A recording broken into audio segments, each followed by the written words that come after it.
একটা কথা বলবো, সবাই বলে আমাকে নাকি তোমার কাছে বাচ্চা বাচ্চা লাগে, বাচ্চা বাচ্চা লাগে, তার জন্য কি তুমি কিছু বাচ্চা বাচ্চা হওয়ার জন্য বাচ্চা ড্রেস করছো? হ্যাঁ, বাচ্চা বাচ্চা লাগে? তোমাকে বাচ্চা না মারা বোকাচোদা লাগে। এটা কেমন হাসি ভাই? হ্যাঁ, যেন মানে পুতুরা রাক্ষসী। আমি হৃদয় সিরিজ চ্যানেলটা খুলেছি তো, ভাবছিলাম ওটাতে ওর রোস্টিং বানিয়ে দেবো, রোস্টার। কিন্তু কেন রোস্টার হতে চাই না, কিন্তু আমাকে নিয়ে যে করবে তাকে নিয়ে আমি রোস্ট করবো। ওরে চন্দ্রবাবু বলে কি রোস্টার হবে? তোর তো বড় এখনো ঠিক করে জিবি ঘর না, তুদলা তুদলা কথা বলিস তুই, এবার বলে কি রোস্টার হবি? তো নমস্কার বন্ধুগণ, কেমন আছেন সবাই? চলে আসছে আমরা আবার নতুন একটা ইন্টারেস্টিং ব্র্যান্ড নিউ ভিডিও নিয়ে। আশা করি থাম্বনেল, টাইটেল আর ইন্ট্রো দেখে তোমরা বুঝতেই পেরে গেছো আজকে ভিডিওটা কাদেরকে নিয়ে হতে চলেছে।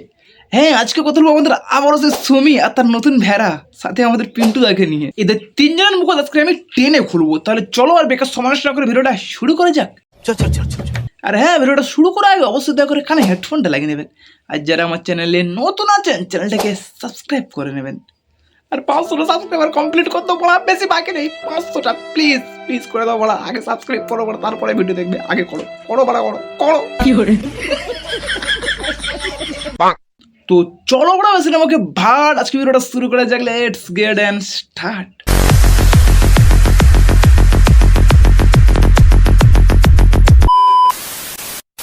যেরকমটা হয় যে আমিও সিঙ্গেল ছিলাম আর সেও হয়তো সিঙ্গেল ছিল, তারপরে আমরা ডিসাইড করি যে হ্যাঁ আমরা রিলেশনশিপে আসবো। তো ওই যে কলেজে ছিল ওটা আমার সেকেন্ড প্রেম। যাই হোক, স্বীকার করলে তাহলে যে পিন্টু তো সেকেন্ড বয়ফ্রেন্ড ছিল। হ্যাঁ, তাহলে গান মারাতে তাকে বেস্ট ফ্রেন্ড কেন বলতি? পিন্টু আমার একমাত্র বেস্ট ফ্রেন্ড হয়ে ও আমায় দেখতে আসেনি। মানে দিদি আগের থেকেই জানতো যে নতুন কাউকে পেলে দিদি এই পিন্টুকে ভুলে যাবে, বাট যেহেতু দিদির পুরনো ভেড়াটা আবার ফিরে এসছে তাই বান্টুকে ছেড়েই দিয়েছে। ঠিক বলেছো। তো প্রমাণ সহ আমার কাছে সবকিছুই আছে, বাট আমি এসব কোনোদিনও মিডিয়াতে আনতে চাইনি আর আমি আনতে চাইও না। আনতে চাও নাই নাকি? কোনো প্রমাণই নেই তোমার কাছে? সে তো বলেই দিয়েছে তোমার দম তাহলে তুমি প্রমাণ দেখাও। একটা কথা বলবো, আমি তোমাকে পারমিশন দিলাম যে তুমি আমার সম্বন্ধে যেসব প্রমাণ দেখাবে বলেছো সেইগুলো তুমি দেখাতে পারো। তাহলে দেখাচ্ছ না কেন দিদি? আদৌ আছে তো প্রমাণ? তখন তার বন্ধুগুলো আমায় বলেছিল যে তাদের পাড়াই একজনের সঙ্গে, মানে একটা বউয়ের সঙ্গে তার সম্পর্ক আছে, মানে বৌদি বলতে পারো, একটা বৌদির সঙ্গে সম্পর্ক ছিল। বাহ দিদি বাহ, এখন সে বৌদিবাজ হয়ে গেল। যখন তুমি তার সাথে রিলেশনে ছিলে তখন সে খুব ভালো ছিল, খুব সুন্দর একটা কেয়ারিং বয়ফ্রেন্ড ছিল, খুব ইনোসেন্ট একটা বয়ফ্রেন্ড ছিল। বাট যখনই তোমার পুরনো পাঠাটা ফিরে এলো তখনই সে বৌদিবাজ হয়ে গেল। বাহ দিদি বাহ দিদি দিদি বাহ দিদি। এক সময় আসলো যে একটা সুন্দর সম্পর্ক তোমরা দেখতে, সেটা কি করে ভেঙে গেল হট করে? কেন মানে হট করে কেন চ্যানেলে নেই? হট করে তাহলে কি, মানে কি এমন হয়েছে? হাট করে মানে কেউ কিছু ভাবেনি, কারণ সবাই বুঝেই গিয়েছিল যে তুমি নতুন একটা পাঠা জোগাড় করে নিয়েছো। নিশ্চয়ই কোনো কারণ তো আছে, কোনো কারণ ছাড়া তো কোনো কিছু ঘটে না, এটা আমরা সবাই জানি যে অবভিয়াসলি কোনো কারণ তো আছেই যার জন্য এটা সব ভেঙেছে। যার 12 জায়গায় মুখ মারাও বাস, তার আবার কোনো কারণ লাগে নাকি সম্পর্ক নষ্ট করার জন্য? ঠিক বলেছো। ওই সম্পর্কটা ভাঙার আমার কোনোভাবেই ইচ্ছা ছিল না, যে এটা থেকে আমি বেরিয়ে আসবো, আমি কোনোদিনও ভাবিনি। কিন্তু তারপরেও সম্পর্কটাকে ভাঙতে হলো, কারণ একটু আগেই তোমাদেরকে বললাম যার 12 জায়গায় মুখ মারাও বাস, সে একজনকে নিয়ে কি করে থাকবে? তো তখন হঠাৎ করে একদিন আমি ওর ফোনটা দেখে যেটা দেখি, জাস্ট আমার মাইন্ড এরকম ব্লাস্ট হয়ে যায়। আমি জাস্ট ফোনটা দেখি, আমি ইউজুয়ালি এরকম ফোন চেক করার মতন ওরকম টক্সিক টাইপের আমি নই, মোটেও নই। তুই কোন টাইপের মেয়ে সেটা সবাই জানে, তো আলাদা করে কিছু বলতে লাগবে না। সত্যি ভাই, মানুষকে দেখে কেউ কোনোদিনও চেনা যাবে না মানুষটা আদেও কেমন, সেটা একমাত্র তার কাছের লোকজনই জানে। মানে ওই উপর থেকে সুন্দর নরম সরম সাধু ছেলে সেজে ভিতর দিয়ে যে মানুষ কত কিছু করতে পারে, সেটা মানে আমি নিজে এক্সপিরিয়েন্স করেছি আর আমি জানি। এই প্রথম দেখলাম কাউকে এতটা সত্যি কথা বলতে। এতক্ষণ ধরে ও নিজের চরিত্রের বর্ণনা দিল। ঠিক বলেছো। আমায় ওইটা মানে ভাঙার, ওই সম্পর্কটা ভাঙার আমার কোনোভাবেই ইচ্ছা ছিল না। কিন্তু পাঁঠাকে দেখার পর পাঁঠাটা আর সহ্য করতে পারলো না, তাই দড়ি ছিঁড়ে দৌড় দিল। এখন তো আমাকে এটা বলতে হয় যে যেটা ও চাইছিল হয়তো আমি দিতে পারছিলাম না, অন্য কেউ দিচ্ছিল, এটাই কথা। এই কথাটা তোর জন্য একদম পারফেক্ট। তুই যেটা চাইছিলি সেটা তোকে পিন্টু দিতে পারেনি, বাট ওই ভেড়াটা তোকে দিয়েছে।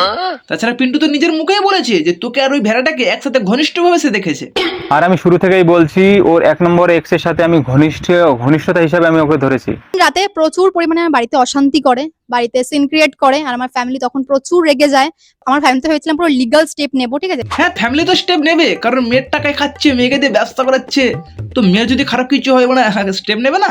কিন্তু একটা কথা মাথায় রেখো দিদি, অন্যের জন্য গর্ত খোলে সেই গর্তে কিন্তু ওরা নিজেকেই পড়তে হয়।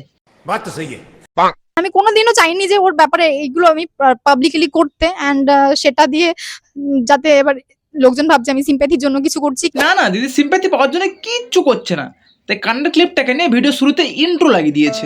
কান্না করতে শুরু করো। দিদি সিম্প্যাথি পাওয়ার জন্য কিচ্ছু করছে না, তাই কান্নার ফটো নিয়ে থাম্বনেল লাগিয়ে দিয়েছে। এরপরেও দিদি বলবে আমি সিম্প্যাথি পাওয়ার জন্য কিচ্ছু করছি না। তোমার পাশে আছে তো? What? বল দা, আমি তো তোমার পাশে আছি, কান্না করার কি আছে? হ্যাঁ সেটাই তো, কান্না করার কি আছে, তোর পাশে আছে তো ভেড়াটা। তোর যখনই কান্না পাবে ওর চোখে আঙুল ঢুকে দিবি, আর তোরে ও কান্না করে দেবে।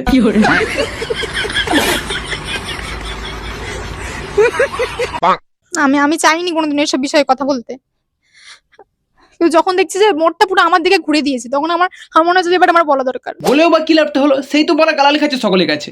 এরা নিজেদের গায়ে গন্ডারের চামড়া লাগিয়ে রেখেছে, যে যতই যাই বলুক না কেন নির্লজ্জের মতো বড় ভিডিও বানিয়ে যাবে এরা। ঠিক বলেছো। তো চলো বন্ধুরা, আজকে ভিডিওটা এই পর্যন্ত সমাপ্ত করছি। ভিডিওটা তোমাদের কেমন লেগেছে অবশ্যই কমেন্ট করে জানাবেন। আর যারা আমার চ্যানেলে নতুন আছেন চ্যানেলটিকে সাবস্ক্রাইব করে নেবেন, পাশে থাকা বেল আইকনটাকে প্রেস করে দেবেন। দেখা হচ্ছে আবার নতুন একটি ভিডিওতে, ততক্ষণের জন্য বাই।